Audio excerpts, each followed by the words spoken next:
Countdown tayo pag ano na, mga... Anong oras? Basta. Baka mamaya, abutin na madaling araw, wala pa rin. I'm sure bago ka punta ng Europe, 4M ka na. Hindi, kung kanyan ang takbo sa akin na 3,000 every day, if ever mag 3,000 ngayon, mag-celebrate ako bukas or sunod na araw. I-advance na lang. Wala pa gali. Maganda yung countdown eh. Ilan na lang. Ilan na yung countdown. At dahil magpo 4 million na tayo in few days, dahil 10,000 na lang ang ano natin, mamimigay ako ng 4 na mananalo ng tago 1,000. Or mamimili ako ng isang taong mananalo ng 4,000. 4 na lang. Para 4 na lang na tago 1,000. Limahin mo na lang. 4 million, saka na pa. Sige. Paano mananalo? May ikaw pipili sa ano, top fan dapat. Yung kumbaga yung mga solid dapat. Hi bro, Leoper. Para ano, worth it ba? Magbibigay ako ng sino ang pinaka-top fan ko. Makikita ba? Oo. Makita man mo. Show man gid sila, labi nagkanang. Mamimigay ako tago 1,000 kung sino yung maging top fan ko. Top 3 na top fan, ha? Top 4. Na-sure na si Ma'am Estrella Yambaw. Na-post ko man kanina. Stress ako guys kasi wala sa plano kasi yung iba. So, all my plans accordingly natapos naman. So, alam ko naman magkano yung gastos din. So, yung deep well, 150. Itong panel, 117. Magkano na yun? 320. Yung bahay ni Choyans, 200. So, 520 na. May lupa pa. Ano ba yung gasto ko? Bahay sa bahay doon. Nag-apply pa kami ng visa, napunta pa kami ng Manila, gasto-gasto. Nagpa-renovate pa ako ng bahay, pintura, ganun pila to, mag-50 yata yun kasi pintura tsaka labor. Ang labor yata ni Mama, tag-10K yata, 10K yung, hindi ko alam, basta. Saturday. Tapos, nag-ano ako, wala talaga sa plano yung lupa. I-emergency talaga, kailangan talaga. Walang ibang ano, ako lang talaga ang pwede bumili ngayon ng agad-agad. So, 150. Sad to say, yung tita ko. Lagi ako namumista, nakatatlong fiesta ako sa kanila sa Claveria eh. Kasi dito sila nakatira dati, dyan bahay namin. Katapat lang kami, so yung anak niya sila ni Diday, kalimutan ko pangalan ng lalaki. Si Diday, man akong kadula sa una, na Jingjing. Kababata ko, so si Auntie Bilin, sa Concordia talaga, yun talaga yung ano ko, nakikita ka. At bang eh, tas, paborito ako na, bininta nga ako sa ano, sa papa nila si Lolo Oplong. Ay, bininta ko kay Uncle Ruben ba? Si Uncle Ruben, iya to igsuon, namatay. Yung sa Sagpulon ba, Sagpulon, yung bininta ko ng piso, kasi iyakin ako dati. So close family ko talaga sila. Tapos namatay. Tapos gaya ngayon guys, nagdagdag sila ng, sabi ko, 50 lang kayo ko idagdag kasi yung pera ko guys, 200,000. Yung pera ko, nilaan ko talaga kasi alam ko naman masasawarin ako sa katapusan. So, nubos ko muna. So, yung pool na lang naka-standby yung pool kasi yun dapat yung budget ko sa pool eh, yung pinambayad ng lupa eh. Eh, syempre hindi ko pwedeng unahin yung pool kasi unahin muna natin yung emergency. Ginoo ko, tapos namatay pa, so dagdag ng kwenta. Kulang pa ako ng 150 din guys. So, sa sahod ko sa katapusan, babayaran ko yung kulang ko ng 150. Sulat akong pera. Plano ko nga kung kukunin nila yung buo ngayon, sanla ko itong alahas ko. Kaya mabayaran ko lang yung buo nga kasi ba kailangan, di ba kasi patay. Emergency naman siya. Patay naman. At least, nakipinitas nga isanla. That's life. Abangan niyo po ang ating journey sa ating pool. Tapos waiting pa ako sa visa ko. Pag hindi lumabas ngayong week na to ang visa, madidinay kami. Hindi kami matutuloy. Alam nyo guys, gusto kong mag-Europe because it's my dream. Hindi ko naman, yan yung dream ko na alam kong hindi mangyayari. Yung makapunta sa ibang bansa na, especially Europe, papuntahan ko yung Belgium, Norway, Greece, Switzerland, Paris, France, Italy, my God, Poland, New Zealand. Mapupuntahan ko siya in just one tour. So, nag-apply na kami ng Schengen visa. Pag natuloy yun, my dream has become a reality. Pero, wala lang yun sa ano ko. Kasi kagaya ng Japan, imposible naman mag-Japan ako kasi wala ko tutoy, di mo ko gwapa, di mo ko singer, di mo ko Malay dancer. natin para So sa'yo. para bakit ako magiging performer? Punta ako ng Japan talaga nang wala sa oras. Ha? Tapos babalik-balik na ako. So wala na siya. So yung dream ko lang talaga, alam ko kasi, pag sinabi ko kasing dream kasi, para sa akin, pag sinabi kong dream is imposible. Yung dream na akala mo sa panaginip mo lang na hindi mangyayari. Yun yung mga imposible bagay na alam kong hindi mangyayari. Pero parang malapit na ako sa mangyayari na siya. Pero if ever man, part of myself, part within me, partly, basta wala akong gana lumipad kasi dream ko rin naman na makapunta sa ganun, pero ayoko ng pamilya ko kasi takot talaga bumiyahe with my family eh. So, I hope kasama yung mga close friends ko, yung ganun.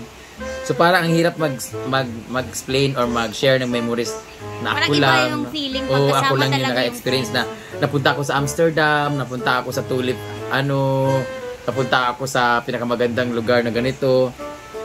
Parang ang hirap mag-share ng ganun na ikaw lang solo. So, meron dapat if ever man walang boyfriend, dapat if ever walang Malay partner, natin next time. friend dapat, pero wala mapupunta talaga ako dun if ever with the co-comedian ko. So, hindi ko naman, close ko naman sila, magkaibigan ko naman yung mga kasama ko, pero hindi sila yung tipong immediate friends ko ba, yung ganon.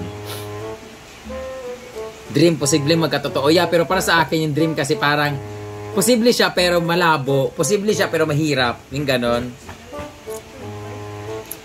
So, if ever man lumabas yung visa namin this week, maybe in God's will na yan siya na makakapunta talaga ako talaga na for myself only. So, I'll grab na lang na dati sa libro ko lang o sa video ko lang napapanood sa TV lang na uy, napunta ka sa ganito. Yun. If ever man hindi, okay lang din. Alam mo yun, parang yun. Yan talaga ang gusto ko na pag nakapunta ako sa ibang bansa. Kaya guys, kaya ko naman mag-travel sa Thailand, kaya ko mag-travel sa Hong Kong na mga paborito kong bansa. Gusto punta ng Siargao, Palawan, El Nido, ganyan-ganyan. Pero, alam mo yun, ayaw ko mag-travel lang ako lang. Gusto ko yung kasama ko yung ibang friends ko. Hindi ko na sila pwedeng bitbitin lahat kasi nga ang laki naman ng gastos kung lahat kami. Ayaw ko naman pumunta na 2 or 3 lang kami kasi parang ang unfair naman sa iba. So, ayaw kong anuhin talaga. Hindi, opportunity mo na yan. Wala muna ang mga friends mo. Malayo ang New Zealand sa Europe. Sa Switzerland lang pala. Meron kasing land eh. Walang imposible sa pangarap. Uy, hello. Walang imposible sa pangarap. Bayot! Lahat ng pangarap imposible, pero pag nangyari, blessing yon. Kaya nga sinabing pangarap kasi may pangarap ka na lang ba? Ako nangarap ako na ikasal. Yung ganyan, imposible yan eh. Malay natin, ikasal ka sa abroad. Alam mo na. Bakit? Dili daw mag-base sa top fan kasi. Meron na lang ako question. Din ako mag-kuhan. Wala na kasi. Bye na po guys. Magsumpay mo dito. So, question na ko, Day. Go, Day.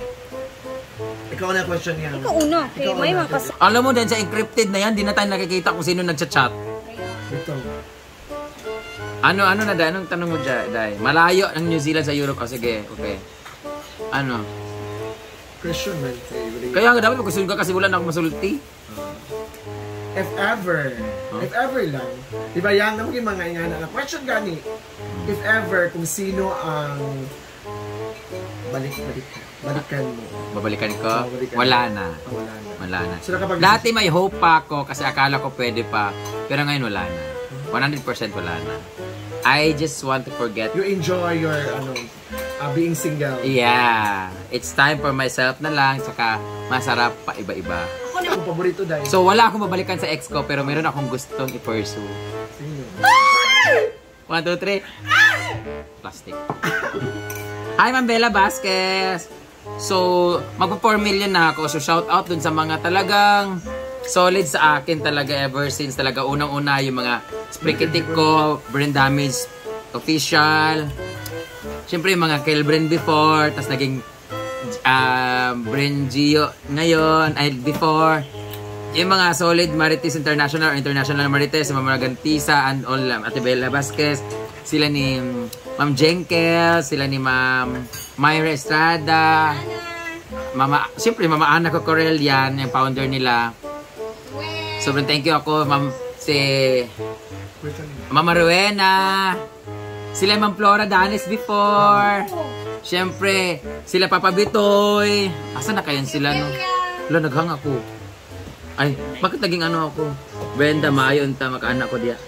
Yan, sila, sino ba ba? Nakakalimutan ko na eh. Kasi yung iba kasi hindi ko kasi close talaga at hindi ako masyadong, totoo lang guys, hindi ako lahat ng kilala ng mga nag-sponsor sa akin guys, hindi ko yan sinachat, hindi ako pala chat. Ang kachat ko lang lagi is si Kitberry, yan si Beshi.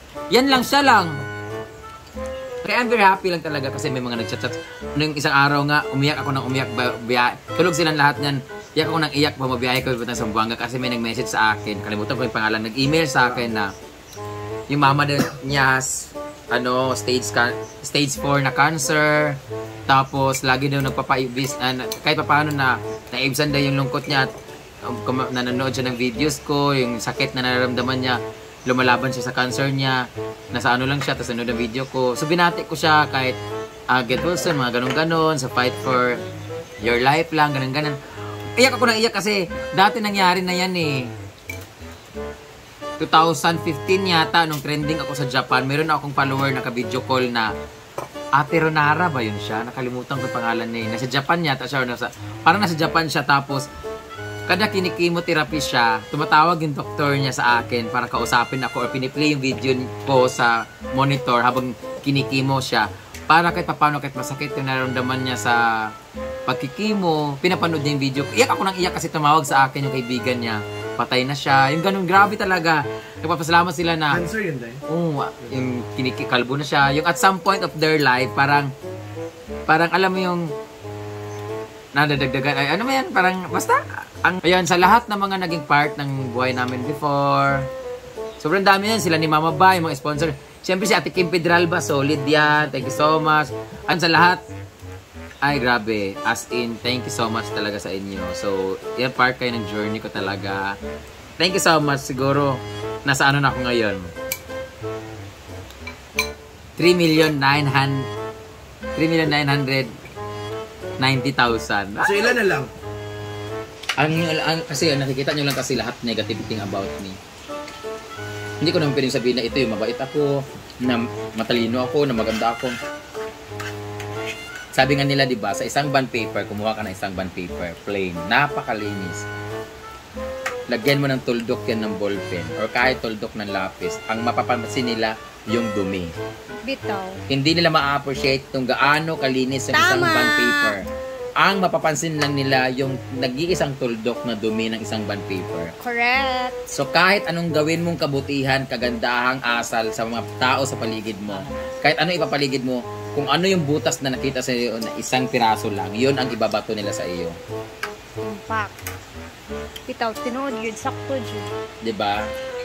So, okay lang na mag-judge tayo because ako, I judge person easily. Pero, syempre, judgment lang natin yun. Bilang hindi natin kilala yung tao personally. Pero pag nakilala natin yung tao,